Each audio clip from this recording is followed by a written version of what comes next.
장이 불편하십니까? 쾌변이 하십니까? 제가 발명한 유산균 청인을 체험해보세요. 모이를 먹을 때 같이 악취 없는 황금색 쾌변을 청인이 보장합니다. 내 가족 건강지킴이 청인 1600-8988 1600-8988.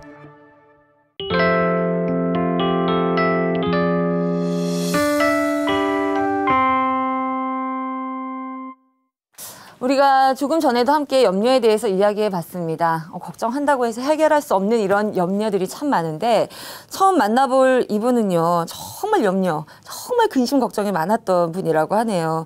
이미 일어난 일 또 뭐 사소한 일들, 내가 어찌할 수 없는 이런 일들로 하루하루를 정말 힘들게 살아가는 분이시라고 하는데요. 이런 마음의 근심과 또 걱정은 몸의 병으로 찾아온다는 거 여러분도 알고 계시죠? 이런 근심과 걱정, 또 몸도 마음도 움츠러졌던 그녀가 이제는 정말 담대해졌다고 합니다. 함께 이야기 들어보도록 하죠. 춘천 한마음교회 엄예희 자매님 박수로 모시겠습니다.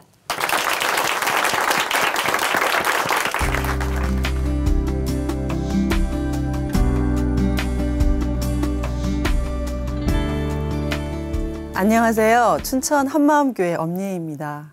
저는 지난 30여 년간 집, 학교, 교회만 오가며 신앙생활을 열심히 했어요. 그런데도 이상하게 심한 염려와 죽음에 대한 두려움으로 정말 우울하게 살았는데요. 부활하신 예수님을 만나 그토록 힘들었던 생활에서 벗어나 기쁘고 자유한 삶을 살게 된 은혜를 나누려고 합니다. 저는 초등학교 5학년 때부터 교회를 다녔어요. 천국 가기 위해서요. 그러다가 대학 시절 예수님의 십자가 사랑을 알고 그 사랑에 너무나 감격이 되었어요. 그래서 교회 봉사도 하고 전도도 하며 열심히 살았는데요. 어른이 된 후 제 모습을 보니 기쁨보다는 슬픔과 우울함으로 가득 차 있었어요. 그 이유는 바로 생활의 염려와 죽음에 대한 두려움 때문이었습니다. 가장 먼저 시작된 염려는 중고등부 시절 교회 오빠와 이성교제를 할 때부터였어요. 그 오빠는 고등학교 3학년이었고 저는 중학교 2학년이었는데요. 어느 날 오빠로부터 편지 한 통을 받았어요. 처음엔 깜짝 놀랐는데 왠지 싫지 않더라고요. 그렇게 사귐이 시작되었어요. 그런데 문제는 아버지께 들키면 큰일 난다는 두려움이 항상 제 마음을 짓누르고 있었어요. 그래서 끊임없이 날아오는 연애 편지는 읽자마자 재래식 화장실에 버렸고요. 또 시내에서 만나면 아는 사람들 눈에 띌까 봐 큰 도로를 사이에 두고 따로따로 걸었어요. 그러다가 청년이 되어 오빠와 결혼을 하기로 마음먹었어요. 그렇지만 하나님께 기도도 하지 않고 내린 결정이라서 벌을 받을까 봐 두렵기도 했습니다. 어쨌든 15살에 만난 오빠와 28살이 되어서야 결혼을 하게 되었는데요. 이렇게 시퍼런 청춘을 얼마나 걱정과 염려로 지냈는지 아마 우리 주님만 아실 것 같아요. 이렇게 어렵게 결혼을 하고 나면 행복한 일만 있을 줄 알았어요. 그런데 이전보다 걱정할 일이 몇 배나 더 많아지더라고요. 첫 딸아이는 생후 2개월부터 5살이 될 때까지 일주일이 멀다 하고 병치레를 했어요. 그래서 아이가 자다가 기침 한 번만 해도 가슴이 철렁 내려앉았고 또 함께 사는 시어머니와는 성격이 잘 맞지 않는 것 같아 항상 눈치를 살피며 불안하게 살았어요. 거기에다 남편은 저 말고도 다른 여자들한테도 엄청 잘해주는 거예요. 그래서 저는 그 여자들이 남편을 좋아하게 될지도 모른다는 생각에 안 해도 될 염려까지 끌어안고 살았습니다. 이렇게 소심하게 살다 보니 저에게 신경성 위장병이 생겼어요. 사소한 일에도 깜짝깜짝 놀라고 제대로 소화를 시키지 못해 음식도 마음대로 먹을 수 없었어요. 그러던 어느 날 잠을 자기 전에 위장약을 먹었는데요. 그 약이 잘못되었던지 밤새 속이 쓰리고 아팠어요. 다음날 병원에 갔는데 위장에 혹이 있다는 거예요. 저는 얼떨결에 그럼 암일 수도 있겠네요 했더니 그럴 수도 있다고 하시더라고요. 놀란 가슴을 쓸어안고 병원 마당으로 나와서 하늘을 쳐다봤어요. 그런데 정말 하늘이 노란색 개나리 빛으로 보이더라고요. 이때부터 저는 위장약을 달고 살았고 건강에 대한 염려와 두려움이 제 마음속 일부가 되어버렸어요. 그러다가 몇 년 후 건강하시던 친정엄마가 갑자기 위암으로 돌아가시게 되었는데요. 그때부터는 염려를 넘어 죽음의 공포에 시달리게 되었어요. 병원에서는 신경성 위염이라는 진단을 내렸는데도 저는 증상이 있을 때마다 위 내시경을 했어요. 한 번은 서울에 있는 큰 병원에서 내시경을 했는데요. 검사를 한 젊은 의사가 호스를 빼자마자 물어보지도 않았는데 위암이야? 하며 동료 의사에게 말을 하는 거예요. 저는 얼른 네? 위암이라고요? 했더니 그 의사는 짜증스러운 말투로 위염이라고요 하며 쏘아 붙이더라고요. 이 지경이 되었는데도 저는 큰 병원과 한의원만 전전했지 하나님께 엎드릴 생각은 하지 않았어요. 지금 생각해 보면 교회 생활만 했지 하나님께 대한 믿음은 없었어요. 그러니 제 힘으로 해결해 보려고 애를 썼던 거죠. 몇 년 전 어느 여름날 일이에요. 저희 부부는 늦둥이 두 아들을 데리고 바다로 놀러 갔는데요. 조금 놀다가 남편은 골뱅이를 잡아오겠다며 깊은 물속으로 들어갔어요. 저는 아이들과 한참 놀다가 시간이 많이 지난 것 같아서 바다 쪽을 봤어요. 그런데 남편이 보이지 않는 거예요. 순간 불길한 생각이 들었어요. 어릴 때부터 바닷가 동네에서 살아온 저는 물속에서 죽는 사람들을 많이 봤거든요. 저는 바위 끝에까지 가서 사방을 살피며 고래고래 소리를 질렀어요. 그렇지만 남편의 모습은 어디에도 없었어요. 극도로 불안해진 저는 제가 봐도 정신이 나간 사람 같았어요. 아이들도 이런 제 모습을 보고 놀랐는지 울기 시작했고 저는 급한 마음에 해양경찰에 신고를 했어요. 저희 남편이 바닷속에 들어간 지 오래됐는데 나오지 않아요. 빨리 좀 와주세요. 하고 신고를 하고 다시 물속을 들여다보는데 정말 남편이 죽어서 시체가 곧 떠오를 것만 같았어요. 그러면서 드는 생각이 나 혼자 장례를 어떻게 치르지? 또 이 아이들은 어떻게 키우나? 그렇다면 재혼을 해야 되나? 아니 말아야 되나? 정말 생각처럼 빠른 게 없다더니 그 짧은 시간에 5만 가지 생각을 다 하고 있었어요. 저는 이미 남편을 잃은 미망인의 모습으로 넋이 나간 채 서 있는데 멀리서 해경 한 분이 소리치며 다가오고 있었어요. 혹시 주황색 티셔츠 입으신 분 아니세요? 저쪽에서 수영 잘하며 오고 계시는데요. 하는 거예요. 저는 남편이 살아온다는 말에 기뻐하기보다는 이 한바탕 해프닝에 제 스스로도 너무 어이가 없었어요. 경찰이 출동하자 주위에 사람들이 모여들었고 바다에서 이 모습을 본 남편은 너무 창피해서 육지로 들어오기가 민망했다고 하더라고요. 이 정도로 감당할 수 없는 염려 때문에 하나님 앞에서도 정말 죄송했어요. 아무것도 염려하지 말고 기도와 간구로 감사함으로 아뢰라고 하시는데 항상 기뻐하라고 하시는데 저도 그렇게 살고 싶은데 안 되는 거예요. 정말 미칠 것만 같았어요. 결국은 내 의지로는 도저히 이 염려를 떨쳐낼 수 없다는 것을 알게 되었어요. 그러니 하루하루의 삶이 고통이었습니다. 저는 수시로 밀려오는 염려를 없애기 위해 하나님께 더욱더 매달렸어요. 새벽 예배를 비롯해서 예배란 예배는 모두 다 참석해야 했고요. 그러다가 제자훈련과 사역훈련을 받으면서 저의 신앙 상태가 조금씩 나아지는 것 같았어요. 염려도 조금씩 줄어드는 것 같았고요. 그런데 작년에 죽음에 대한 염려가 다시 재발한 사건이 있었어요. 친정 큰오빠가 갑자기 심장마비로 쓰러져서 의식을 잃었어요. 저는 살려달라고 간절하게 기도하는데 혈관계 질환이라는 가족력이 생각나면서 또다시 죽음의 공포가 밀려왔어요. 그때 우연히 동료 선생님과 이야기를 나누게 되었는데요. 그 선생님께서 이렇게 말씀하시는 거예요. 우리의 바람은 꼭 깨어나시길 원하지만 하나님 생각은 다를 수도 있어요. 그러니 마음 편히 가지세요 하면서 그 선생님 누나의 죽음과 장례식 이야기를 해주는데 저는 정말 깜짝 놀랐어요. 죽음에 대해서 이렇게 담대하고 천국에 대한 소망으로 가득 찬 사람을 본 적이 없거든요. 이 일을 계기로 저의 신앙은 새로운 전환점을 맞이했어요. 그 후 목사님의 설교 말씀을 들으면서 그동안 고민했던 영적인 문제들도 모두 해결되었고요. 특히 선악과와 하늘 성막의 말씀으로 흔들리지 않는 하나님의 사랑을 알게 되니 날마다의 삶이 감격이었어요. 그래서 저는 그 기쁨과 감격으로 전도를 하기 시작했는데요. 이상하게 다른 지체들처럼 큰 확신으로 증거하지 못하겠는 거예요. 그때 문득 작은 교회 일꾼이 귀에 상처가 나도록 한 말이 생각났어요. 네가 진짜 봤니? 부활을 알아? 아니면 믿어? 저는 부활을 믿고 있다고 생각했는데 머리로만 알고 있었던 거예요. 저는 진짜 반일을 갈망하며 수련회에 참여했어요. 둘째 날 하늘 성막의 말씀으로 다시 하나님의 사랑이 부어지며 기도하는데 뜬금없이 사도 바울이 생각났어요. 오래전에 성경을 묵상하다가 목숨을 내놓고 사역하는 바울을 보면서 큰 충격을 받은 적이 있었거든요. 그런데 그때는 바울이 왜 그렇게 살았는지 궁금하지도 않았고 그냥 바울처럼 헌신해야 진짜 섬기는 거라고 생각했어요. 그래서 바울을 따라해 보려고 애를 쓰고 있었거든요.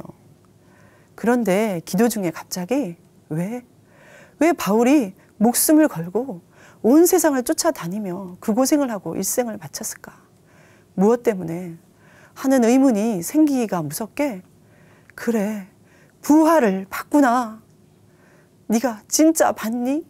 이 질문이 해결되는 순간이었어요. 그러고 나서 고린도전서 15장에 보니 만삭되지 못하여 난 자 같은 내게도 보이셨느니라. 바울이 진짜 부활하신 예수님을 보았더라고요. 이렇게 부활이 사실로 확증되었는데 전 한편으로 그럼 지금까지 내가 가졌던 믿음은 뭔가 하는 생각이 들었어요. 저는 분명히 수없이 많은 기도응답과 체험들을 통해서 하나님이 살아계신 것을 굳게 믿었거든요. 그런데 다른 종교에도 똑같이 기도응답과 체험이 있다는 거예요. 저는 충격이었어요. 그렇게 되면 하나님을 믿은 나와 다른 종교를 믿은 사람들과 다를 게 없잖아요. 그때 마태복음 12장의 말씀이 생각났어요. 서기관과 바리새인들이 예수님을 보고 하늘에서 온 표적을 보이라고 했을 때 예수님께서는 선지자 요나의 표적 밖에는, 부활의 표적 밖에는 보일 표적이 없다고 말씀하셨어요.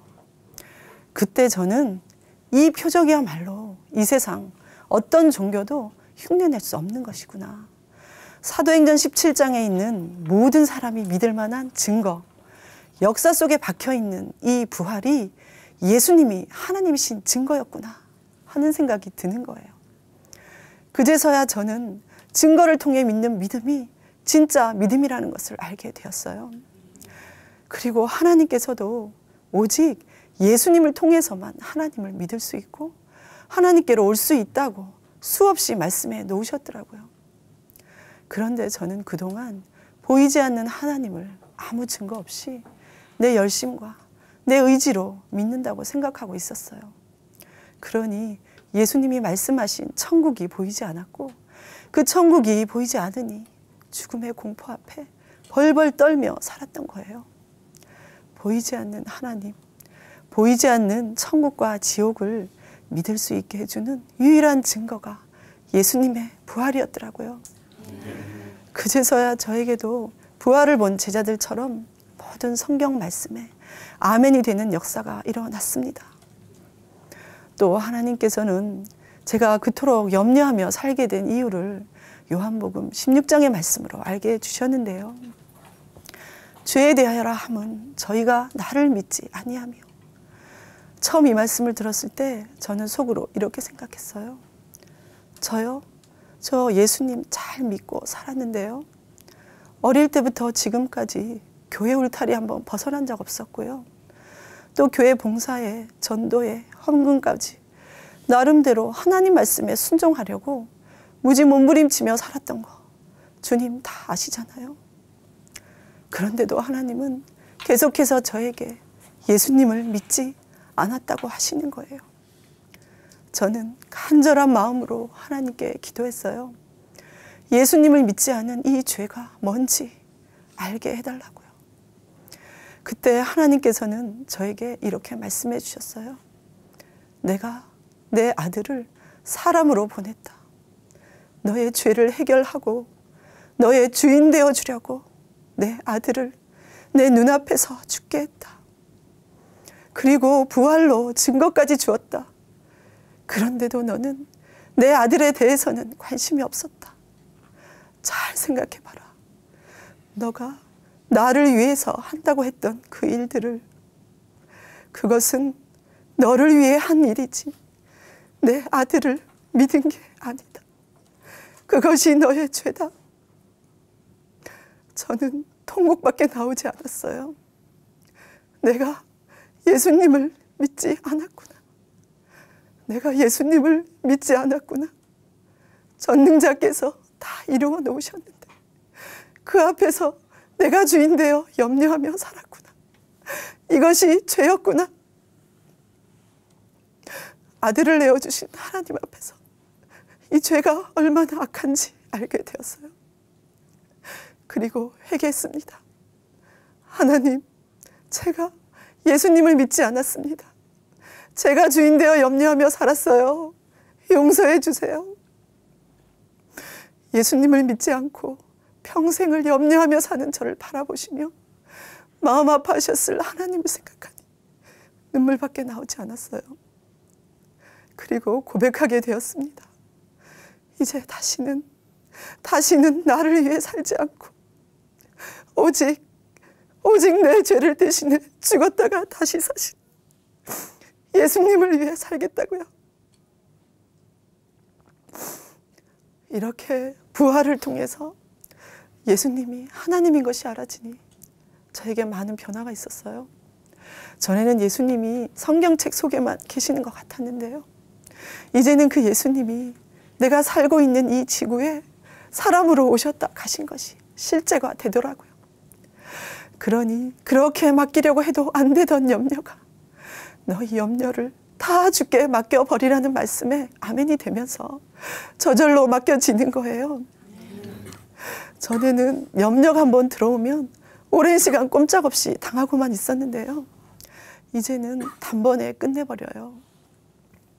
얼마 전 주일날 일이었어요. 저희 남편은 1년 전에 갑상선에 이상이 있다는 진단을 받았는데요. 그런데 그날은 심하게 아파 보이지 않는데 예배도 못 오고 혼자 응급실을 가더라고요. 저는 대수롭지 않게 여기고 아이들과 교회로 왔어요. 예배가 끝나고 식당으로 가려는데 남편에게 전화가 왔어요. 의사 선생님이 입원을 해야 할 것 같다고 했다는 거예요. 전화를 끊었는데 축 가라앉은 남편의 목소리가 생각나면서 파도 같은 염려가 밀려왔어요. 혹시 큰 병이 생긴 거 아닐까? 아이들이 아직 어린데. 저는 어느새 남편의 죽음을 생각하며 두려워하고 있었어요. 저는 바로 외쳤어요. 생명의 주인이 예수님인데 또 내가 주인 되어 염려하고 있구나. 염려하는 나는 예수님이 십자가에 죽으실 때 함께 죽었어 하고 마음속으로 외치고 밥을 먹는데 염려는 정말 온데간데 없었어요. 느긋하게 밥을 다 먹고 아이들을 데려다 주려고 차에 타려는데 그제서야 응급실에 있는 남편 생각이 났어요. 마침 그때 남편에게 다시 전화가 걸려왔어요. 의사 선생님이 며칠 푹 쉬고 나면 괜찮을 것 같다고 집에 가래 하는 거예요. 저는 올해로 결혼한 지 20년째가 되는데요. 여전히 어머니의 눈치를 살피며 원망과 불안 가운데 살았어요. 그래서 마음을 들여 따뜻하게 손 한번 잡아드린 적이 없었는데요. 그렇게 살아온 것이 늘 마음에 걸려서 평생을 회개하며 살았어요. 마음속으로는 꼭 그렇게 하리라 몇천 번 다짐을 하는데도 몸은 정말 안 되더라고요. 염려만큼이나 안 되던 것이 어머니에 대한 저의 마음이었어요. 그런데 얼마 전 저도 모르게 어머니가 누워 계시는 이불 속으로 쏙 들어가 어머니 옆에 바짝 붙어 있는 거예요. 사실은 오래전부터 마음속으로 친정엄마께 했던 것처럼 어머니께도 꼭 이렇게 해보고 싶었거든요. 몇십 년간 맺혀있던 응어리가 확 풀어지는 것 같았습니다. 내 부모를 공경하라는 주님의 말씀에 굴복이 된 것뿐인데 말씀이 눈앞에서 실제가 되었어요. 예수님이 주인 되어주시는 삶이 얼마나 기쁘고 자유한지 정말 좋았습니다. 그리고 이제는 예배를 드리고 기도를 하는 목적도 바뀌었어요. 전에는 수시로 밀려오는 염려와 죽음의 공포에서 벗어나기 위해 예배드리고 기도한 적이 참 많았는데요. 이제는 정말 우리 주님을 기쁘시게 해드리기 위해 예배드리고 기도합니다. 염려와 죽음의 공포에서 살던 저를 찾아오신 예수님, 저를 살려주신 예수님, 이제는 마태복음 20장에 마지막 부름받은 품꾼의 마음으로 주를 위해 달려가겠습니다. 감사합니다.